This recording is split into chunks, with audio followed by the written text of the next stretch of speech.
أعوذ بالله من الشيطان الرجيم. بسم الله الرحمن الرحيم. السلام عليكم ورحمة الله تعالى وبركاته. الحمد لله رب العالمين، والصلاة والسلام على سيدنا محمد وعلى آله وصحبه أجمعين. اللهم علمنا ما ينفعنا وانفعنا بما علمتنا وزدنا علما وعملا متقبلا وارزقنا رزقا حلالا كثيرا واسعا يا أرحم الراحمين. اللهم إنا قد استودعنا بما علمتناه فارده إلينا عند حاجتنا إليه ولا تنسنا يا رب العالمين. اللهم أخرجنا من ظلمات الجهل وأكرمنا بنور العلم وأحسن أخلاقنا بنور الحلم. وصلى الله على سيدنا محمد وعلى آله وصحبه وبارك وسلم. أما بعد. Alhamdulillah, bersyukur kita kepada Allah Subhanahu wa taala kerana dengan taufik dan hidayahnya dapat sama-sama kita menunaikan salat maghrib secara berjemaah. InsyaAllah kita akan sambung kembali kuliah kita. Sebelum itu kita mulakan dahulu dengan bacaan Al-Asma'ul Husna untuk kita mendapat keberkatan daripada nama-nama Allah Subhanahu wa ta'ala, insyaallah. Qala Rasulullah sallallahu alaihi wasallam, inna lillahi tis'atan wa tis'ina isman man ahsaha dakhala al-jannah. Sabda Rasulullah sallallahu alaihi wasallam, sesungguhnya bagi Allah Subhanahu wa ta'ala itu ada 99 nama. Man ahsaha dakhala al-jannah, barang siapa yang bilangnya dimasukkan ke dalam syurga Allah Subhanahu wa ta'ala, insyaallah, amin. Muslimin-muslimat yang dirahmati Allah sekalian, insyaallah pada malam ini kita masih lagi berada di dalam bulan Rabiul Awal. Yang kita sedia maklum, bila datangnya bulan Rabiul Awal, kita akan menyambut peristiwa Maulid Nabi Muhammadin sallallahu alaihi wasallam.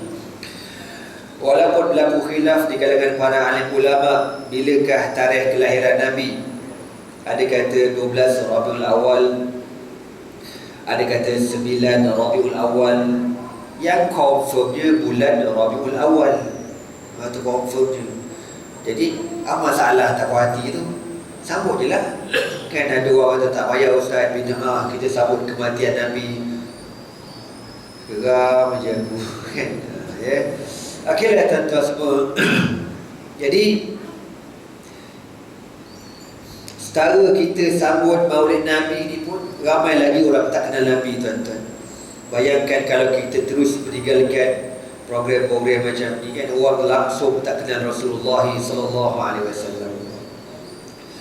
Allah Subhanahu wa taala berfirman dalam Al-Quran, A'udzu billahi minasyaitonir rajim. Bismillahirrahmanirrahim.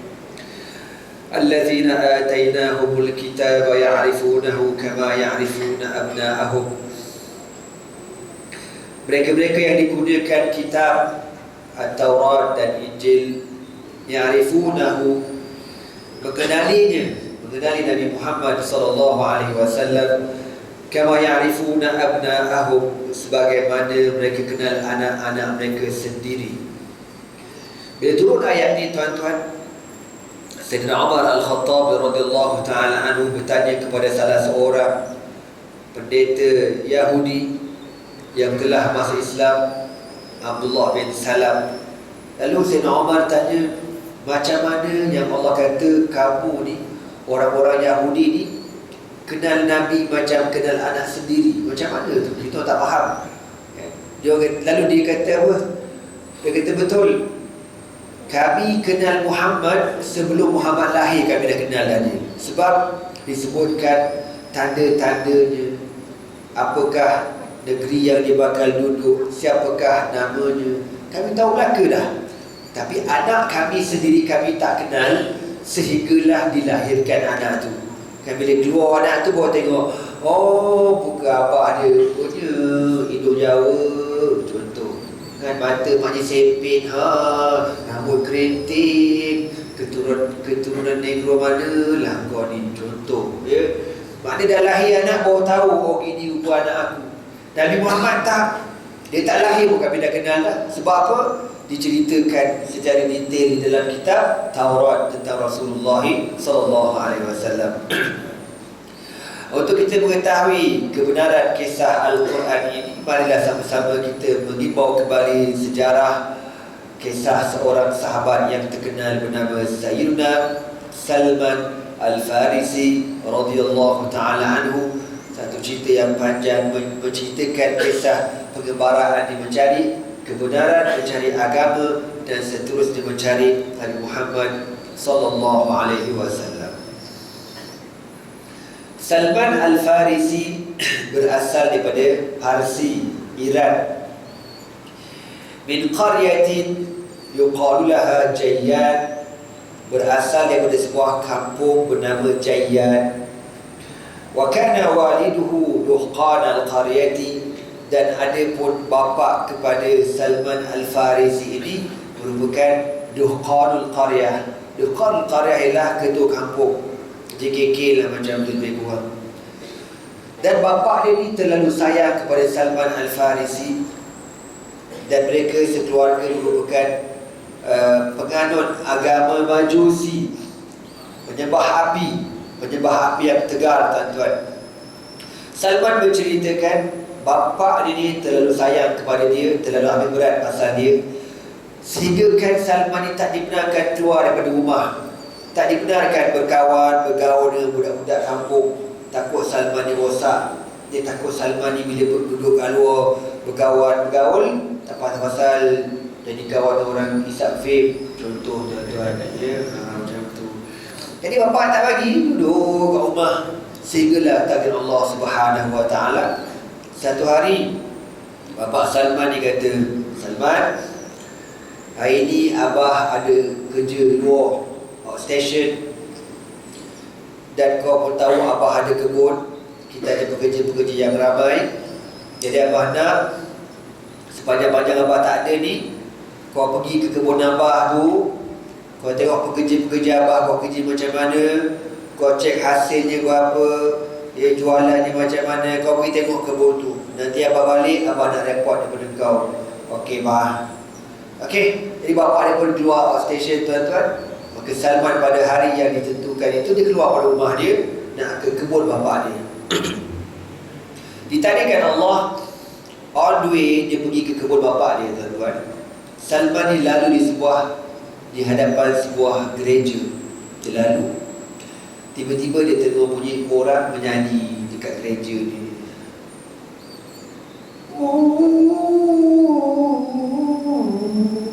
Itu lagu Salim. Kau bagai air yang jernih, contoh. Jadi dengan orang nyanyi, dia kata muda bila lagu ni kan. Dia pun macam best. Salman pun masuk dalam gereja tu. Dia pun duduk. Kan orang-orang Kristian tu kalau nak semayangkan, dia menyanyi, ada lagu dia, ada piano dia. Salman pun layan, punya tak sedar, tuan-tuan, sedap layan lagu tu. Dia tak sedar, daripada pagi melantak dia sampai dah tengah hari ni. Leka layan sampai ke petang. Habis program dekat gereja tu, Salman pun tanya dekat bishop, padri gereja ni, tuan, ini apa benda ni tuan? Dan nyanyi ni lagu apa ni? Lalu padri ni kata, hadza ad-dinun nasraniyah, inilah agama Kristian. Oh, macam tu sama kata. Agama ni berasal daripada mana tuan? Hadza din asluhu min asy-Syam. Padri tu kata, agama ini berasal daripada negara Syam. Oh, tuan, saya rasa agama tuan ni menariklah. Salman kata, tak macam agama saya. Agama saya Majusi, menyembah api, sila-sila sebah, terbakar janggut, dekat pohon, macam best saja. Okeylah, tak apalah tuannya, kalau ada rezeki kita jumpa lain kali. Bye-bye. Dia pun keluar. Keluar gereja, tuan-tuan, waktu nak dekat maghrib, punya lama dia lepaskan tu. Salman pun tak jadi pergi ke kebun. Nak kebun apa benda, bangla pun dah balik habis dah. Dia pun balik ke rumah dia. Sampai dekat rumah, tengok bapak dia dah tunggu. Bapak dia pula balik awal. Alamak, Bapak dia kata, kau pergi mana man? Aku suruh kau pergi kebun, kau merayap ke mana? Salman pun cakap, abah, tadi bah, masa saya nak ke kebun, saya lalu depan sebuah bangunan besar, dan saya masuk dalam bangunan tu, saya dengar bunyi orang menyanyi bah. Best sangat. Saya pun tanya ni, benda ni, agama apa ni? Diorang kata, ini agama Kristian. Apa Salman kata? Abah, Salman nak cakap, agama mereka lagi bagus daripada agama kita. Salman kata macam tu kan. Orang-orang Iran kan sebab api dulu, Majusi tuan-tuan, Parsi ni sebab api. Bila Salman kawal itu, agama Kristian lagi bagus daripada agama Majusi, bapak dia ambil satu badan, kurang hajar punya budak lah, habang kau, lempang Salman. Tak pasal-pasal dapat menampur Parsi tuan-tuan. Atahzahu bidini abaika wa ajdadika, berani kau bodohkan agama nenek moyang cucut, bifut kau. Bermula pada hari itu tuan-tuan, bapak dia langsung tak bagi dia keluar rumah, takut rosak akidah budak ni. Memang dah rosak dah pun. Dan bapak dia kenakan tahanan dalam rumah, ISA tuan-tuan, tak boleh keluar. Salman pun dikawal dalam rumah dia, ditahan dalam rumah dia berhari-hari, berbulan-bulan. Sehinggalah tadi Allah tuan-tuan, satu hari Salman ni dia terkurung dalam bilik dia, ada tikar situ. Dia pun tengok orang lalu lalang dekat luar. Masa dia skoreng-skoreng dekat luar tu, dia ternampak padri yang dia jumpa dekat gereja. Dia nampak je padri tu dipanggil. Psst. Psst. Padri dia kata, cakap pula main pis-pis dia. Dia kata, ada benda. Salman bertanya, Tuan, bila Tuan nak ke Syam,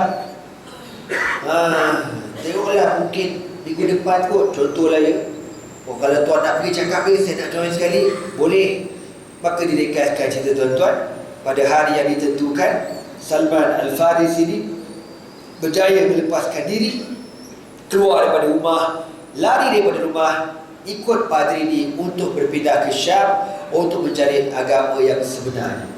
Maka disitulah bermulanya episod kehidupan Salman Al-Farisi radhiyallahu ta'ala anhu, melarikan diri pada rumah untuk apa? Untuk mencari petunjuk Allah Subhanahu wa ta'ala. Salman lari pada rumah nak cari petunjuk. Budak zaman sekarang lari pada rumah, pelakon kena culik, tolong, ada fan warna putih, fan warna putih aja. Kita dekat jembatan mana dia, tak tahu. Ini budak zaman sekarang mampu betul, nipu tak habis-habis. La haula wala quwwata illa billah. Negara kita ni rapatnya ialah wala yang nipu-nipu lah, yang kena culik pun dia semua tuan-tuan. Ana bawa balik pada Jepun tuan-tuan for action sikit ni. Kawan-kawan kita, budak-budak sekolah dekat Jepun ni pergi sekolah wajibul lunah jalan kaki tuan-tuan. Jalan kaki daripada budak darjah 1 sampai tingkatan 3 kali berapa jauh sekolah. Ada budak kecil soal saya, sekolah kau berapa jauh? Jauh tak? Tak jauh Ustaz, dekat je. Berapa jauh? 1 kilometer je. Oh lemah relax, 1 kilometer je jalan kaki. Kita pun terfikir, takkan tak ada orang kidnap ke? Tak ada, dia kata. Dekat Jepun tak ada culik-culik orang tak ke bulu. Kabarnya. Anda pun tak tahu kenapa, mungkin sebab ada atrobin kot tuan-tuan, menjaga keselamatan budak-budak. Mungkinlah. Kita pantang silap keluar rumah kena culik. Tak faham betul. Okey dah tuan-tuan. Jadi Salman Al-Farisi radhiyallahu ta'ala anhu ni keluar pada rumah untuk mencari petunjuk Allah Subhanahu wa ta'ala. Ditarikan Allah, mereka sampai ke Iraq, keluar daripada Iran sampai ke Iraq. Dan Salman ini menumpang dekat sebuah gereja. Dalam gereja ni tuan-tuan ada seorang padri yang zahirnya macam orang baik, rajin beribadat, rajin berpuasa, rajin berqiyamul lail. Adalah cara dia, kita pun tak tahu macam mana kan. Salman perhati macam best dia orang tua ni, dia pun join. Tapi di waktu yang sama, padri ni dia ada buat kutipan derma. Bukan aku Salman berhati tuan-tuan. Dia buat kutipan derma, tapi aku nak buat kutipan derma berhati. Dia buat kutipan derma, dia kata untuk diberikan kepada ibu tunggal, anak yatim yang ada kawasan persekitaran kampung tu. Tapi Salman kata rupa-rupanya dia ni pembohong. Segala harta benda yang dikumpulkan pada orang ramai, rupa-rupanya disuruh dalam bilik rahsia bawah tanah. Dekat gereja tu ada bilik rahsia bawah tanah. Salman lah ditugaskan untuk kutip duit-duit tu, letak dalam bilik rahsia bawah tanah. Begitulah bertahun-tahun Salman bersyubhat dengan padri ni, sehinggalah tadi Allah tuan-tuan, padri jatuh sakit lalu meninggal dunia. Bila dia mati, orang ramai pun datang ziarah padri ni. Orang katalah kan, nak diselenggarakan jenazah, nak sembahyang mayat, nak buat tahlil, contoh nak buat kenduri dan sebagainya. Lalu Salman ni tengok orang ramai nak buat, nak bagi penghormatan terakhir. Apa kata Salman? Wahai tuan-tuan semua, padri yang tuan-tuan duk percaya selama ni merupakan rajulun kazzab, seorang lelaki yang pembohong. Jadi tak boleh dipercayai. Tuan-tuan jangan percaya dengan dia ni. Lalu orang kampung kata, kau kurang hajar punya budak, kau baru dulu dekat gereja berapa hari kau dah kata lebih-lebih. Kita orang kenal dia orang baik. Lah, tak, dia pembohong. Kau tahu mana dia bohong? Lalu Salman kata apa? Tuan-tuan tahu tak? Yang dia kumpul derma tiap-tiap kali lepas kuliah baca apa program dia. Tahu tak dia buat apa? Duit tu. Dia bagi sedekah. Banyaklah sedekah kau. Aku ni tukang sorok duit tu, tahu tak? Orang betul kau biar betul, I swear. Kalau kau tak ada, jom ikut aku. Kalau orang kampung pun ikut Salman tuan-tuan, masuk dalam gereja. Dalam gereja ni ada satu bilik bawah tanah. Dibuka dalam bilik tu mak datuk, macam-macam ada, emas, perak, belian, semuanya ada. Duit-duit dinar, dirham yang orang kampung bagi, semua disorok dalam tu tuan-tuan. Orang kampung tengok punyalah bengang wang hajar punya padri kaki songlam. Dikira-kira tuan-tuan lebih kurang dekat-dekat 2.6 bilion juga lah. Kau nak percaya kita nak, aku tak tahulah kan, apa agak-agak lah ya. Kalau orang kampung punya bengkak tuan-tuan, lalu asalnya nak selenggarakan jenazah tak jadi, diseretnya jenazah orang tua padri ni, disangkut dekat pokok, dibalik dengan batu sampai hancur. Marah. Tak lama kemudian orang kampung pun bermeeting, bermesyuarat nak lantik padri yang baru, yang boleh dipercayai. Lalu AJK penduduk bermesyuarat, bermeeting dan melantik seorang padri untuk diamanahkan menjaga gereja ni. Salman masih lagi setia dengan gereja tu tuan-tuan. Dilantiklah padri baru. Lalu Salman kata apa? Padri yang kedua ini seorang yang baik, seorang yang soleh, seorang yang amanah, bukan kaki songlam. Ya, jadi dia pun beribadat, belajar, berkhidmat, jadi tausiah dengan gereja ni. Sehinggalah tadi Allah Subhanahu Wa Taala, padri ni jatuh sakit. Lalu Salman kata apa dekat padri ni? Tuan, nampak gaya tuan macam dah tenang jadi. Tuan, kalau tuan mati besok, dengan siapakah saya nak sambung perkhidmatan saya? Untuk saya beribadat, untuk saya belajar, dengan siapa tuan? Lalu padri ni kata apa? Wahai Salman, kau pergilah ke gereja Pulan bin Pulan. Di sana kau jumpa sebuah gereja, ada seorang padri dekat sana, kau sebut nama aku, dia confirm kenal punya, kau pergilah belajar dengan dia. Elok je jadi pesan tuan-tuan, meninggal padri ni. Bila padri ni meninggal, Salman pun tak cakap banyak, bungkus barang, bungkus baju apa semua, keluar daripada gereja, meneruskan perkembaraan mencari padri yang kedua. Ya, padri yang ketiga. Yang pertama yang kena sebelah tu, ni yang kedua yang mati, ni yang ketiga. Salman pun pergi jumpa tuan-tuan. Tengok pada alamat kat WhatsApp tu, confirm jumpa. Dia pun pergi gereja tu, kenalkan diri. Padri tu kenal. Yang padri yang mati tu, silakan masuk, kau duduklah dengan aku, kau boleh belajar kat sini, kau boleh beribadat di sini, kau boleh berkhidmat di sini. Salman pun belajar, mengaji, beribadat, berkhidmat dan sebagainya bertahun-tahun, sehingga tadi Allah Ta'ala tuan-tuan, padri nombor 3 jatuh sakit. Ya, bila padri yang jatuh sakit ni, Salman pun kata, tuan, nampak gaya tuan punya penyakit semakin teruk, tuan makin tenang. Tuan, kalau tuan mati besok, dengan siapakah tuan wasiatkan saya untuk meneruskan lagi ibadat, pengajian, pembelajaran saya dengan siapa? Lalu padi nombor 3 dia kata, wahai Salman, kau pergilah dekat sebuah gereja, nama kampung Pulan bin Pulan, nama padi tu Pulan bin Pulan. Kau pergi dekat sana, kau berkhidmatlah dengan dia. Elok je dia pesan, tuan-tuan. Meninggal orang tua tu. Salman pun tak cakap banyak, bungkus balik baju barang semua, keluar daripada gereja dan meneruskan pergembaraan sehinggalah dia jumpa gereja yang keempat. Sampai ke gereja yang keempat, macam biasa Salman perkenalkan diri. Padi itu pun kenal kawan ataupun padi yang Salman berkhidmat dengan dia tu. Lalu Salman pun duduk dekat situ, belajar, beribadat, berkhidmat siang malam, pagi petang. Ditakdirkan Allah, tuan-tuan, setelah berkhidmat beberapa tahun, padi nombor 4 pula jatuh sakit. Sakit pula orang tu ni. Macam itu jugalah. Bila nak meninggal, Salman kata, wahai tuan, kalau tuan mati besok, dengan siapalah saya nak menyambung khidmat saya ni? Maka padi dia kata, wahai Salman, kau pergi dekat sebuah kampung, dekat sana ada satu gereja, ada padi dalam tu, kau berkhidmatlah dengan dia. Elok pesan meninggal orang dua tu, Salman pun buka keluar. Pergilah cek kampung yang ke-5, padi yang ke-5, jumpa, berkhidmat, belajar dan beribadat. Setelah beberapa lama, tuan-tuan, ditakdirkan Allah, padri nombor 5 pula jatuh sakit.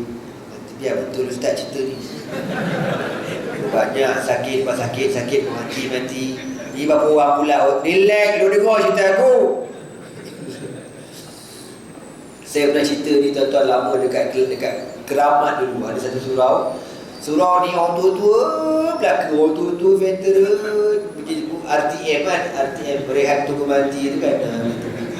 Bila ada cerita kan, sampai gereja, sampai pagi yang ke-5 tu mati, pakcik-pakcik dalam surau kata, apa Ustaz pun cerita ni macam nasib kami dekat sini. Ya, apa pasal pula? Apa pula kena dengan pakcik? Dia kata, Ustaz yang mengajar surau ni 5 orang dah mati. Nak kabarnya agak dia orang tua dah. Mana ustaz orang lagi tua tu tak? Lagi tu 5 orang dah mati. Kita orang tak pandai-pandai lagi. Macam Salman Al-Farisi dia kata. Okeylah tuan-tuan, sampai gereja yang ke-5, berkhidmat, belajar, ditakdirkan Allah, padri yang ke-5 pun jatuh sakit. Sampai yang ke-5 ni, Salman pun tanya, Tuan ni great, padi yang ke-5 dah saya belajar. Semua tok guru saya pending umur belaka, termasuk tuan sekali. Tuan, kalau lepas ni tuan mati, dengan siapakah tuan nak wasiat dengan saya untuk saya meneruskan pengajian, beribadat dan berkhidmat? Dengan siapa? Lalu apa jawapan padi ni? Dia kata, wahai Salman, untuk maklumat kau, dah tak ada dah padri yang betul-betul beriman pada Allah kecuali aku yang terakhir. Dia kata macam tu. Ini pesim orang kata yang betul-betul beriman dengan Nabi Isa kan, tuan-tuan, orang Kristian ni, bahasa kita lah ya. Ayat ayat.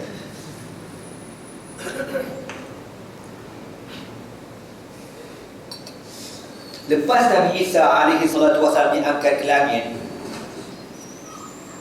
orang-orang Nasara ni dia berpecah kepada 3 kumpulan. Yang pertama, bila Nabi Isa diangkat ke langit, kumpulan pertama kata apa? Diangkat ke langit, maknanya yang selama ni bersama dengan kita bukan manusia, Allah. Dia kata macam tu. Maknanya Allah yang bersama kita. Jadi kumpulan pertama menyembah Nabi Isa dengan menganggap yang ada selama ni dengan kita ni bukan manusia, Allah. Itu kumpulan pertama. Tak betul lah, kafir juga. Kumpulan yang kedua kata tak, dia bukan Allah, dia Isa, tapi dia anak pada Allah. Itu kumpulan yang kedua. Lalu Allah angkat dia ke langit. Dan kumpulan yang ketiga ialah orang yang beriman pada Allah. Dia kata tidak, Isa ilaha Allah, Rasulullah, pesuruh Allah, dan Allah angkat dia ke langit. Ini golongan yang ketiga yang beriman kepada Allah Subhanahu wa ta'ala. Daripada yang nombor 5 ni, golongan yang kelima, yang ketiga tu tuan-tuan, akulah pada yang terakhir. yang beriman dengan Allah. Wahai Salman, dah tak ada dah. Sehingga ingat aku dah tak ada yang betul-betul beriman kepada Allah. Cuma satu pesanan aku, wahai Salman. Mengikut apa yang kami pelajari turun-temurun daripada dulu lagi, dalam Taurat, Injil menceritakan tak lama lagi dan kemungkinan dah muncul Nabi akhir zaman. Kata Badri itu, wahai Salman, kalau kau ditakdirkan Allah bertemu dengan Nabi ini, berimanlah dengan dia. Wahai Salman, kalau kau nak tahu Nabi itu berada di mana, tengok bagaimana dia orang detail dalam Taurat cerita. Dan Nabi ini akan dihalau keluar daripada kampung halamannya dan dia akan berpindah di sebuah negeri, yang negeri itu banyak batu-batu berwarna hitam dan banyak pokok-pokok taman. Kalau kau jumpa negeri itu, batu-batu yang berwarna hitam dan banyak pohon-pohon tamar, kau tunggulah kat situ, wahai Salman. Wahai Salman, kalau ditakdirkan Allah kau bertemu dengan lelaki ini, Nabi ini, kau lihat kepadanya ada tak tiga tanda, tiga alamat. Kalau dia ada tiga tanda, tiga alamat, memang confirm dia Nabi. Yang pertama, dia tidak menerima sedekah. Yang kedua, dia menerima hadiah. Dan yang ketiga, di antara bahu kanan dan bahu kiri di belakang dia ada tanda kenabian. Tanda kenabian ni macam mana tuan-tuan? Tai lalat seperti telur burung merpati, ada kata macam telur burung puyuh di belakang Nabi SAW. Wahai Salman, kalau kau lihat tiga tanda ni, kau berimanlah dengan dia.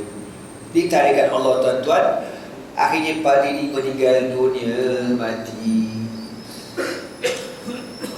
Padi yang terakhir ni kaya, banyak harta benda, dan dia tak ada anak beranak yang mewarisi harta dia. Maka orang lain, tak ada orang lain yang mewarisi harta benda dia kecuali Salman Al-Farisi. Dan kita sedia maklum Padi ni tak kahwin. Antara alasan dia tak kahwin sebab apa? Dia kata sebab Nabi Isa tak kahwin. Nabi Isa tak kahwin, bukan Nabi Isa tak nak kahwin. Nabi Isa tu tak sempat kahwin. Pasal Allah angkat dia ke langit, umur dia 30-an dia angkat ke langit. Tengah sibuk berdakwah. Orang serang nak bunuh dia, Allah angkat dia ke langit. Itu yang dia tak sempat kahwin tu. Mana ada seorang Nabi dan Rasul yang tak kahwin? Cuci dekat aku ada. Mana ada? Semua Nabi kahwin dah ke tuan-tuan? Kahwin dah ke? Sebab tu kena kahwin, jangan tak kahwin. Ya, makcik-makcik ke belakang tu, makcik pula. Makcik-makcik kan? Kalau makcik ni kan kahwin terus. Kahwin terus, jangan gama seseorang kat rumah. Makcik-makcik pun sama juga. Kalau suami kita meninggal, jangan terus kahwin, tunggu habis edah dulu. Kahwin, ya. Sebab kahwin ni fitrah, benda yang bagus, benda yang baik. Jadi, tapi golongan Padri ni dia tak kahwin dengan beranggapan bahawasanya memang kalau dah jadi Padri tak boleh kahwin. Tak betul gitu. Dia kata Nabi Isa tak kahwin. Nabi Isa bukan tak kahwin, tak sempat nak kahwin. Nabi Isa akan turun satu hari nanti di akhir zaman. Dia akan turun di Syam, di Syria, dan dia akan mengikut syariat Nabi Muhammad SAW. Dia akan berkahwin, dia akan beranak pinak, tuan-tuan. Okeylah. Maka Padri yang kelima ni banyak harta. Ada lembu, ada kambing, ada unta. Lalu semua harta benda ni diserahkan kepada Salman Al-Farisi. Salman ni tuan-tuan, dia dapat unta, kambing, lembu ni, itu bukan matlamat dia. Dia bukan nak kaya, dia bukan nak harta. Kalau dia nak kaya, dia nak harta, dia tak payah susah daripada rumah dia. Bapak dia JKK, kau jangan main-main. Borang beri bapak dia pegang, kau jangan main-main. Kalau dia dah kaya, dia lepak rumah dia, kejadah, susah cik aku agama ni kan? Tapi tadi Allah dia dapat. Maka Salman ingat pesanan Tok Guru dia untuk mencari Nabi akhir zaman. Satu hari tuan-tuan, Salman ni pergi dekat kawasan dekat Syam ni, kawasan orang peniaga. Tok Guru dia kata kawasan itu kawasan orang-orang Arab. Salman pun pergi dekat pasar, tanya kan, masa tu macam ada expo lagi tu, expo Maha macam tu kan. Tanya ni daripada mana ni? Ni daripada mana? Ni daripada Yaman. Oh, bukan. Ni daripada mana? Daripada Bahrain. Oh, bukan. Ni daripada mana? Daripada Iran. Oh, bukan. Sampailah kat satu gerai ni. Tanya bin Aina antum, kamu daripada mana? Peniaga daripada mana? Lalu dia jawab, nahnu min jaziratil Arab. Kami datang daripada semenanjung Arab. Masya Allah, Salman kata, di Jaziratul Arab. Ya, je. Salman pun kata, boleh tak kalau tuan-tuan nak balik semula ke kampung halaman tuan-tuan, saya nak tumpang. Boleh tak nak ikut? Boleh, tak ada hal punya, boleh. Berapa tambang? Tambang free of charge. Ikut je, tak ada hal punya. Okey. Pada hari yang ditentukan tuan-tuan, Salman ni pun seronok, tak sabar kan nak pergi ikut rombongan orang-orang Arab ni balik ke semenanjung Arab. Maka Salman bawa belaka unta, lembu kambing bawa belaka. Ditakdirkan Allah, diikutlah rombongan ini tuan-tuan sampai tengah jalan, tengah-tengah padang pasir. Rupa-rupanya rombongan ini rombongan penyamun tarbus, Sarindul Nam Jahanam. Penyamun. Dia sabarnya Salman, dia hebatnya lagi hebat. Dengan Salman kena culik tuan-tuan. Apa yang tuan-tuan boleh faham dalam cerita ni tuan-tuan ni? Orang tu nak buat kerja baik tau. Salman ni nak buat kerja baik, nak mencari agama, nak mencari Rasulullah SAW. Kadang-kadang dalam nak buat kerja baik pun Allah uji kita lagi tuan-tuan. Itu realitinya. Sebab tu kita jangan putus asa. Jangan putus asa. Itu Allah tak bagi pahala ke kita. Contoh. Kita ni baru nak ubah, tak pernah datang surau, tak pernah datang masjid. Tak macam ni malam ni buat sebuah ketebian datang surau. Contoh. Kalau pergi surau kata buang ketebian pula. Apa hal dia datang sembahyang? Tak pernah aku nampak muka dia ni. Tiba-tiba datang nak mampus kot. Okey dah tu. Ni pun satu yang tukang komen ni pun satu juga tuan-tuan. Bapak ni pun pergi dah nak pergi surau kan. Sekali tak macam mana tak nampak jalan, lampu mati, perbang masuk longkang. Buat nak masuk longkang. Masuk longkang je. Dia kata apa? Aku ni tak pernah naik motor masuk longkang. Aku pergi karaoke tak pernah masuk longkang. Aku pergi lepak kedai mamak makbul tak pernah masuk longkang. Aku pergi masuk geng vape tak pernah masuk longkang. Tiba-tiba nak pergi masjid lah pula masuk longkang. Apa maknanya ni? Maknanya Allah tak izinkan aku di masjid. Kalau tak kau jauh. Itu apa? Itu maknanya Allah nak uji kau.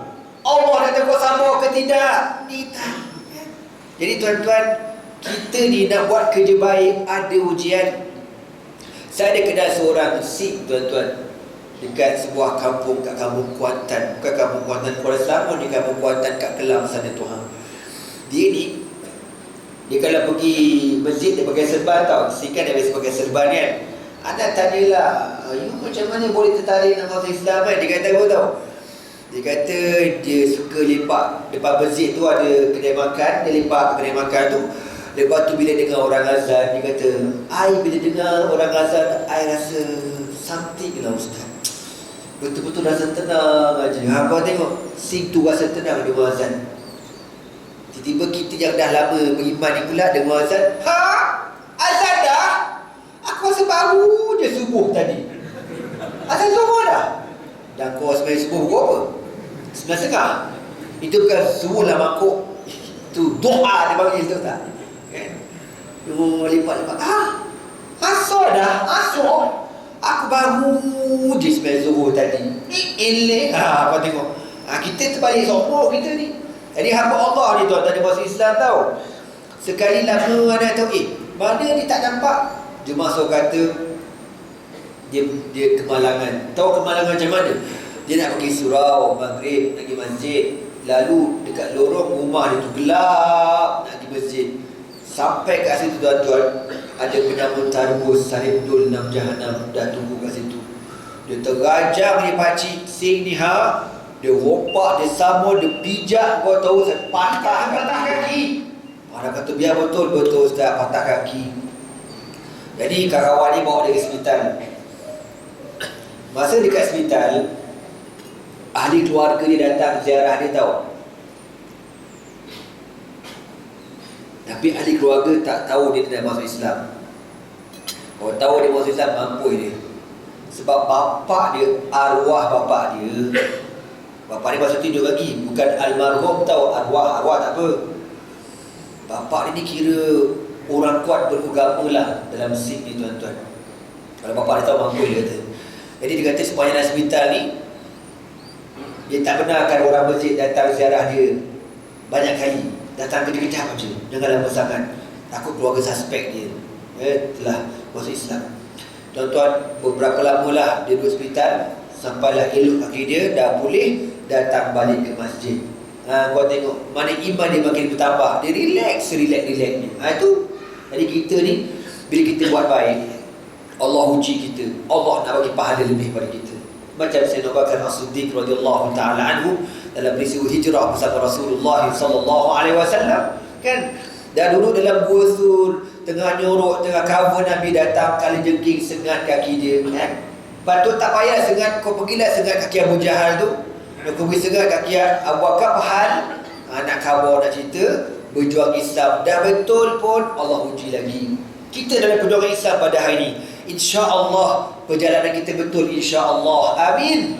Dalam betul macam ni pun Allah uji. Tiba je kumpulan apa nama, Panther pun gitulah lebih kurang namanya, kan. Ada pula ujian. Dia kata macam mana? Itulah perjuangan Islam. Betul, Allah tetap uji kita sebab Allah janji apa? Walanabluwannakum, demi sesungguhnya aku akan uji kamu. Okey tuan-tuan. Tapi ujian yang Allah Ta'ala berikan kepada Salman ada hikmah yang terlalu hebat. Lalu Salman dirompak, disambut dan diculik dan dibawa ke pasar, dijual dekat pasar Salman. Bukan unta, kambing, lembu dia kena jual, dengan dia kena jual sekali.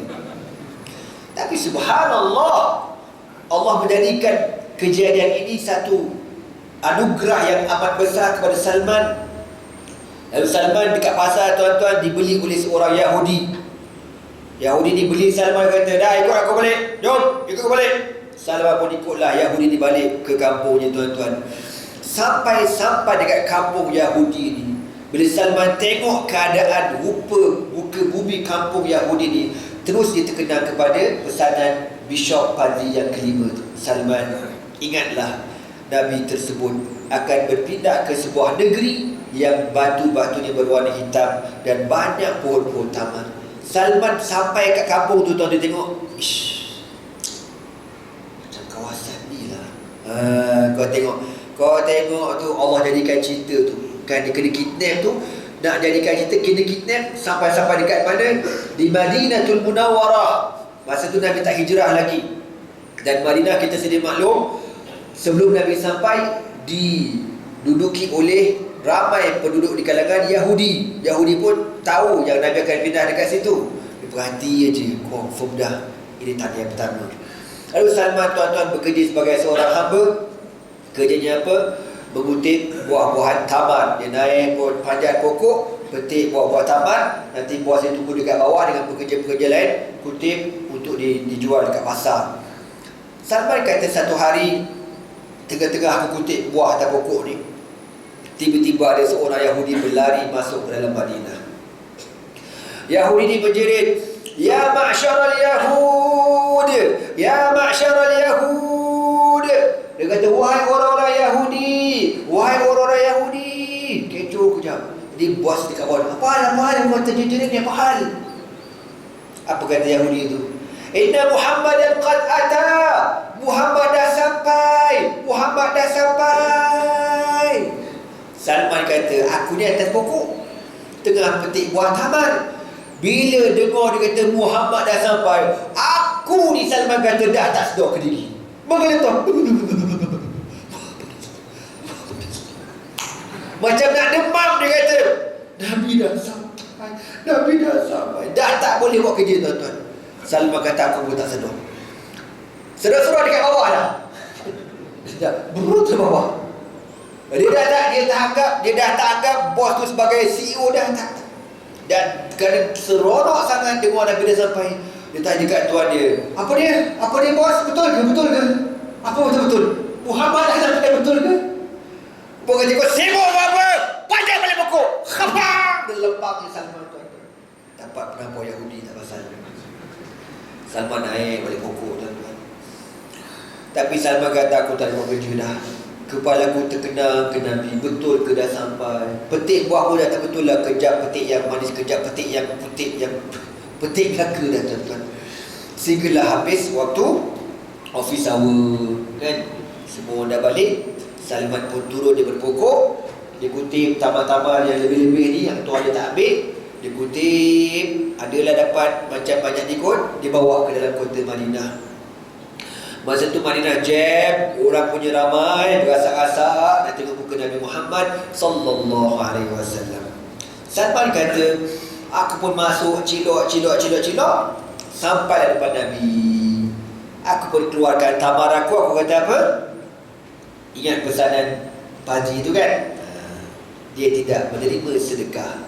Salman pun kata, tuan, ini ada beberapa biji tamar, saya sedekahkan pada tuan. Dia kata macam tu ke Nabi.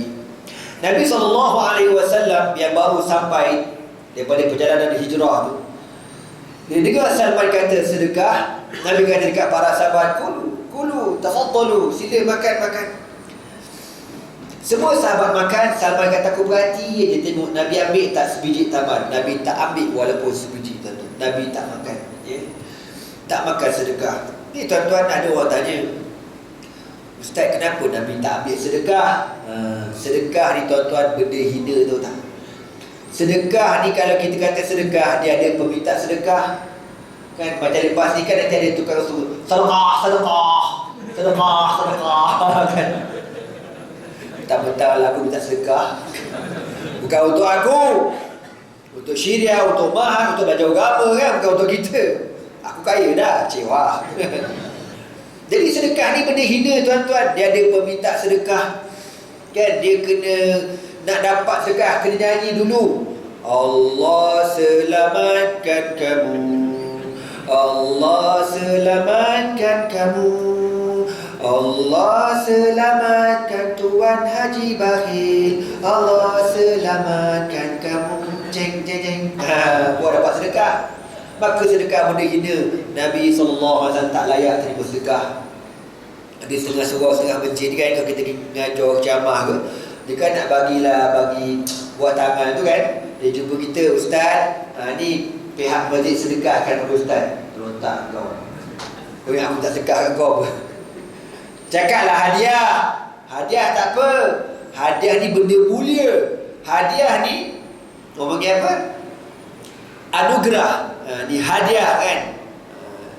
Macam rumah kan, birthday dia, happy birthday to you, happy birthday to you. Kita pun nak sambut ke bini kita ni birthday, kita pun belikan beg tangan harga RM30,000 satu tu kan. Kita pun kata, ya abang sedekahkan pada awak. Boleh macam bunyi tu.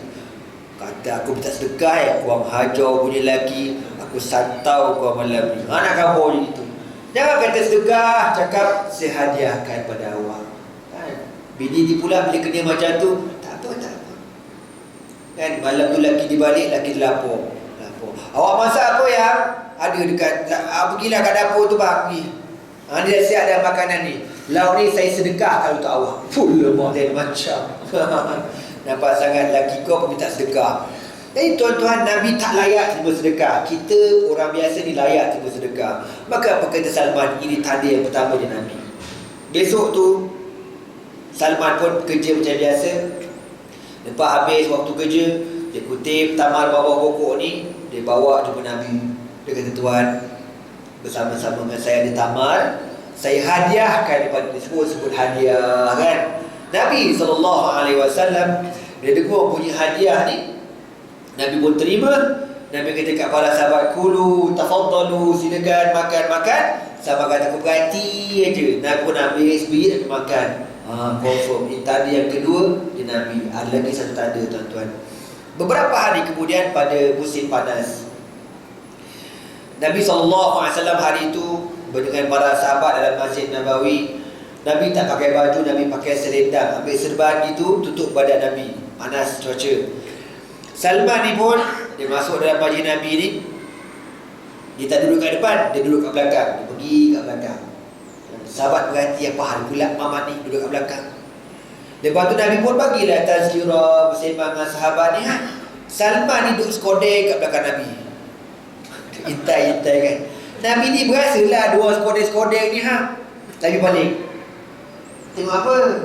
Dan sahabat kata, tak ada apa tuan-tuan, saya saja je kat belakang ni. Nabi pun ngajar. Sama tu sekodeng lagi kat belakang Nabi. Nabi perasan, apa benda lah Mamat ni. Nabi tanya lagi, Dia tengok apa? Sahabat kata, tak ada apa-apa, saja je.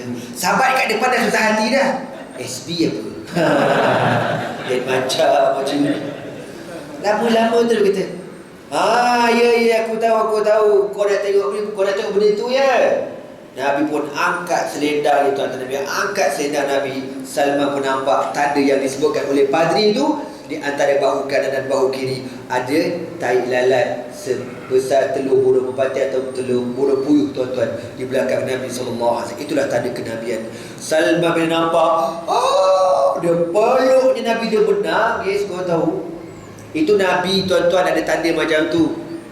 Tuan-tuan jangan pula perasan kan balik rumah, ya abang rasa belakang ni ada. Cuba abang tengok ke abang ni Nabi juga. Pelotak kau jangan buat tepian. Kau jangan nak jadi ayah Pin, cikgu Kahar, kawasan kau di Cawangan Tasik Puteri. Itu tai lalat tanda, kau tahu tak? Alhamdulillah. Tuan-tuan semua kan dia kan macam tu.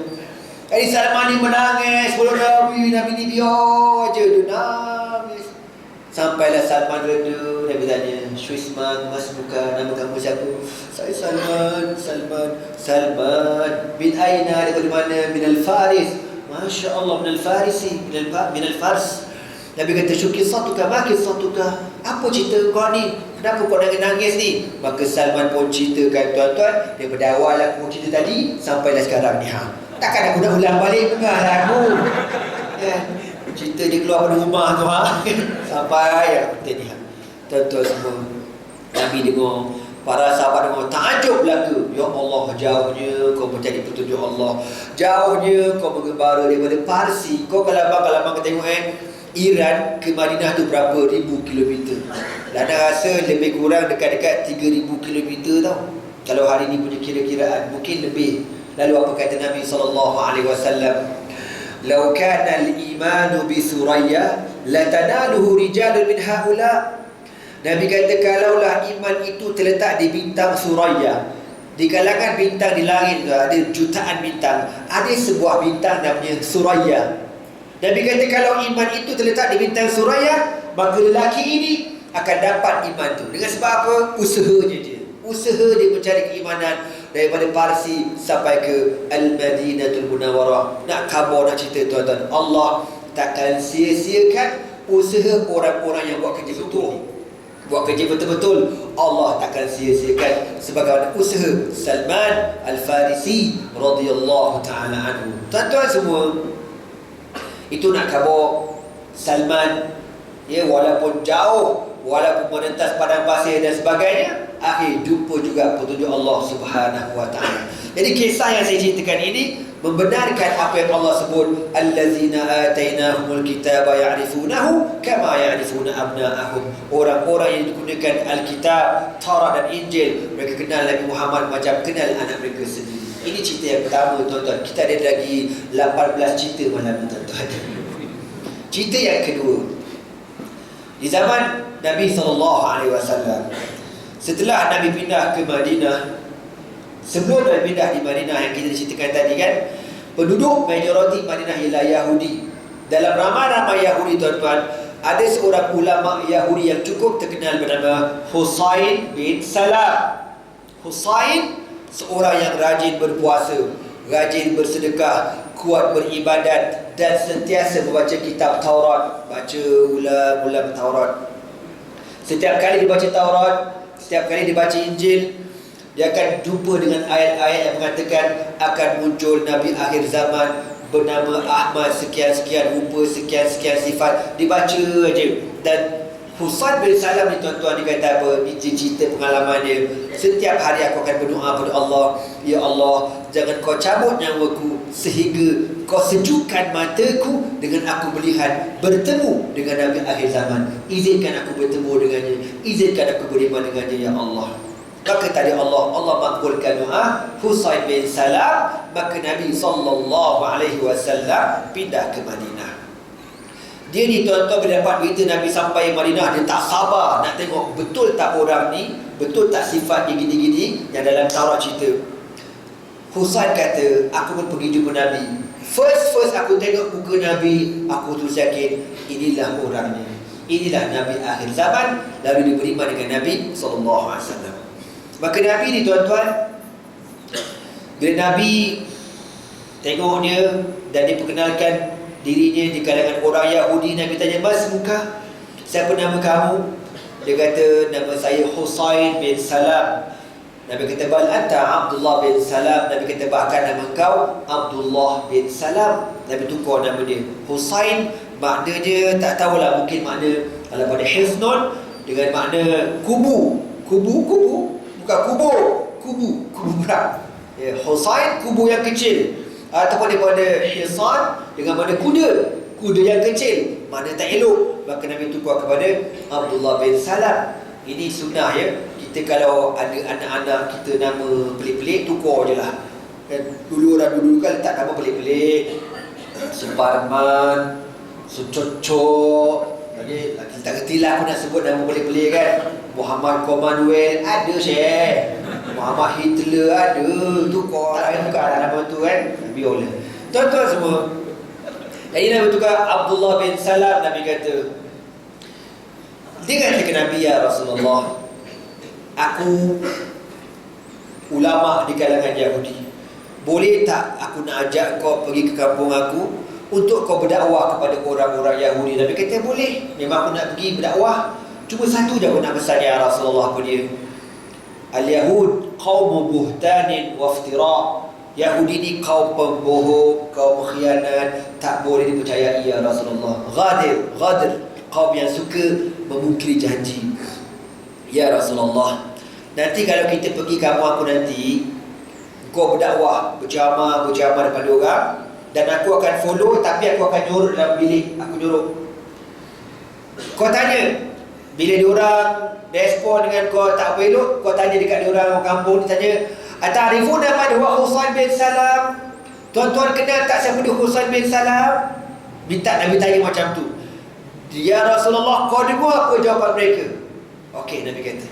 Pada hari yang ditentukan tuan-tuan, Nabi pun pergi dekat kampung dia ni. Dia pun ikut sekali, duduk dalam bilik. Yahudi datang ramai, datang nak tengok betul ke Nabi ni Nabi akhir zaman ni. Nabi pun ceritalah, memperkenalkan diri, "Ana Muhammad bin Abdullah, Muhammadun Rasulullah ilaikum khassah wa ila nasi amah, kaza wa kaza ila akhirih." Aku Muhammad bin Abdullah yang Allah utuskan kepada kamu sebagai seorang rasul, khusus kepada kamu dan kepada seluruh manusia secara umumnya, maka berimanlah dengan aku. Maka apa respon bapak Yahudi? Dia kata apa? "Sudahlah kau pembohong, sahirun, ahli sihir, kazab." Macam-macam dia kata ke Nabi. Lalu Nabi pun tanya ke diorang, "Ata'rifuna man huwa Husain bin Salam?" Korang kenal tak siapa dia Husain bin Salam? Seluruh Yahudi kata, "Kenal, apa tak kenalnya? Kenal sangat." "Man huwa, siapa dia?" Apa kata Yahudi serentak? Dia kata apa? "Alimuna wa ibnu alimina." Husain bin Salam, orang yang paling alim di kalangan kami, keturunan ulama-ulama yang hebat di kalangan orang-orang Yahudi, paling hebat dikenali. Zahiduna wabnu zahidina, orang yang paling zuhud di kalangan kami. Khiyaruna wabnu akhyarina, orang yang paling mulia, yang terbaik, keturunan di kalangan kami. Puji belaka. Lalu Nabi kata, "Ma ra'yukum law amana bi?" Apa pendapat kamu semua kalau dia beriman dengan aku? Kau percaya ke tidak? Apa kata orang yang mustahil? Mustahil dia beriman, mana mungkin? Dia takkan beriman punya. Kita orang yang tak reti benda pun tak beriman, takkanlah dia nak beriman dengan mustahil. Semua kata macam tu tuan-tuan. Masa itulah Abdullah bin Salam keluar pada bilik. Dia kata, "Kenal aku kan?" Semua terperanjat. Ada rupanya. "Ta'rifuna man ana Husain bin Salam. Wa hadha Rasulullah ilaikum khassa wa ila an-nasi 'ammah." Inilah Nabi akhir zaman yang kamu baca dalam Taurat, dalam Injil. Inilah orangnya, berimanlah dengannya. Fa inni u'min fa inni amana bihi, aku beriman dengan dia. Asyhadu an la ilaha illallah wa asyhadu anna Muhammadar Rasulullah. Bila Husain bin Salam ni tuan-tuan mengisytiharkan keimanan dia di hadapan Nabi, di hadapan puak-puak Yahudi, tuan-tuan tahu apa respon orang Yahudi? Baru kejap tadi dipuji kan? Masa tu juga apa kata puak-puak Yahudi? Kau beriman dengan Muhammad? Syiraruna wa ibnu syirarina, kau lah manusia paling jahat dekat kampung kami, keturunan paling bodoh sekali dekat kampung kami, kau paling jahil, paling tak ngerti, paling kau berdengung dia bagi tuan, kau gede weh, bumong tolong tambang tak apa-apa lagi. Kau tengok jahat tak jahat Yahudi ni. Lalu apa kata Abdullah bin Salam, ya Rasulullah, kan aku dah kata inilah Yahudi, kaum yang jahat, yang mengkhianati, yang tak boleh dipercayai, ya Rasulullah. Tuan-tuan semua nak khabar, nak cerita, memang betul lah Al-Quran kata allazina atainahumul kitaba ya'rifunahu kama ya'rifuna abna'ahum. Orang-orang Yahudi yang diberikan kitab Taurat dan Injil, mereka kenal Nabi macam kenal anak sendiri. Tapi wa inna fariqan minhum la yaktumunal haqqa, tetapi ada di kalangan sebahagian daripada orang-orang Yahudi Kristian ini menyembunyikan kebenaran daripada hak sebenarnya. Dah betul dah nampak Nabi, confirm dah tu Nabi, tapi mereka tak beriman dengan Nabi Muhammad sallallahu alaihi wasallam.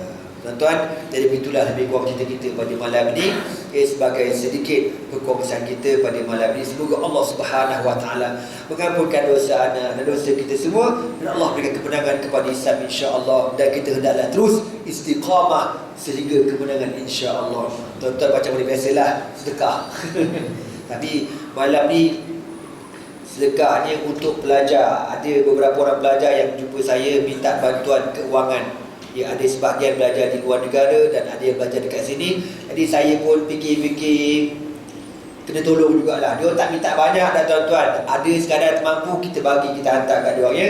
Jadi malam ni kita collection untuk pelajar yang keputusan bekalan yang belajar di luar negara insya-Allah. Sekian dulu aku qauli hadza wa astaghfirullah li wa lakum.